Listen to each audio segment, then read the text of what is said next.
ಇವತ್ತು ಧಾರವಾಡ ಶಹರದಲ್ಲಿ ಸಂಭ್ರಮದ ದಿವಸ. ನಮ್ಮ KPCC ಅಧ್ಯಕ್ಷರಾದಂಥ ಸನ್ಮಾನ್ಯ ಶ್ರೀ DK ಶಿವಕುಮಾರ್ ಸಾಹೇಬರು ಇವತ್ತು CLP ಲೀಡರಾಗಿ ಆಯ್ಕೆಯಾದರು. ಸಿದ್ದರಾಮಯ್ಯ ಸಾಹೇಬರು ಸೂಚಿಸಿದರು. ಹಿರಿಯ ಸಚಿವರು, ಮಾಜಿ ಸಚಿವರು ಅನುಮೋದನೆಯನ್ನು ಮಾಡಿದರು. ಇವತ್ತು ಎಲ್ಲ ಲಕ್ಷಾಂತರ ಕಾರ್ಯಕರ್ತರು ಕಂಡಂಥ ಕನಸು ಇವತ್ತು ಸಾಕಾರ ಆಗಿದೆ. ಧಾರವಾಡ ವಿದ್ಯಾಕಾಶಿ, ಧಾರವಾಡ ಜ್ಞಾನ ಮಂದಿರ, ಇವತ್ತು ಎಲ್ಲರೂ ಇವತ್ತು ಬೆಳಗ್ಗೆಯಿಂದ ನನಗೆ ಫೋನ್ ಮಾಡಿ ಸಾಹೇಬ್ರು ಇವತ್ತು CLP ಲೀಡರ್ ಆಕಾರ, ಪ್ರಥಮವಾಗಿ ನಾವೇ ಇಲ್ಲಿ ಒಂದು ಆಚರಣೆಯನ್ನು ಮಾಡೋಣ. ಯಾಕಂದ್ರೆ ಅವರು ಓತು ತೊಗೋಬೇಕಾದ್ರೆ ನಾವು ಬೆಂಗಳೂರಾಗಿದ್ದೀವಿ.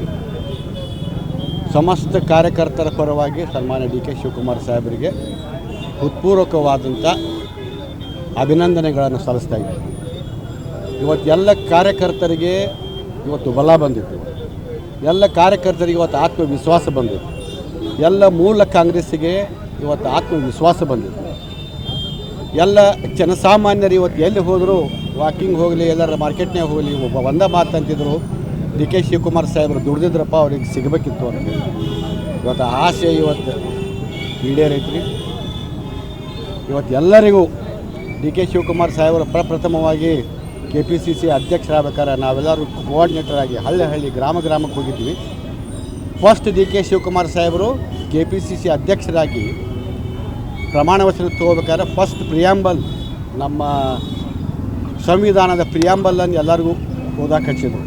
ಪ್ರಿಯಾಂಬಲ್ ಓದಿದ ಮೇಲೆ ಅವರು KPCC ಅಧ್ಯಕ್ಷರಾಗಿ ಪ್ರಮಾಣ ವಚನ ತಗೊಂಡ್ರು.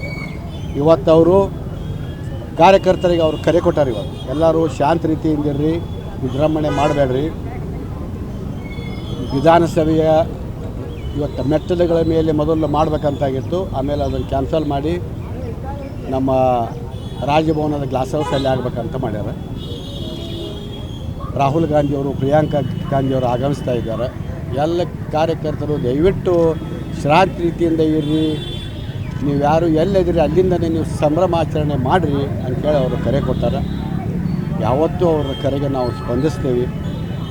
ಕಾರ್ಯಕರ್ತರಿಗೆ ಇವತ್ತು ಅವ್ರು ಏನಾಗಿದ್ದಕ್ಕೆ ಒಂದು ಬಲ ಬಂದೈತಿ, ಒಂದು ಆತ್ಮವಿಶ್ವಾಸ ಬಂದೈತಿ. ಅದನ್ನು ಅವರು ಎಲ್ಲ ಕಾರ್ಯಕರ್ತರಿಗೆ, ಸಣ್ಣವರು ದೊಡ್ಡವರು, ಅವ್ರ ಯೋಗ್ಯತೆ ತಕ್ಕಂಗೆ ಅವರಿಗೆ ಪಕ್ಷದಲ್ಲಿ ಸರ್ಕಾರದಲ್ಲಿ ಪ್ರಾತಿನಿಧ್ಯ ಕೊಟ್ಟು ಅವರಿಗೆ ಶಕ್ತಿ ತುಂಬಲಿ ಅಂಥೇಳಿ ಎಲ್ಲ ಕಾರ್ಯಕರ್ತರ ಪರವಾಗಿ ಅವ್ರಿಗೆ ಕೈ ಮುಗಿದು ನಾವು ಪ್ರಾರ್ಥನೆ ಮಾಡ್ತೀವಿ.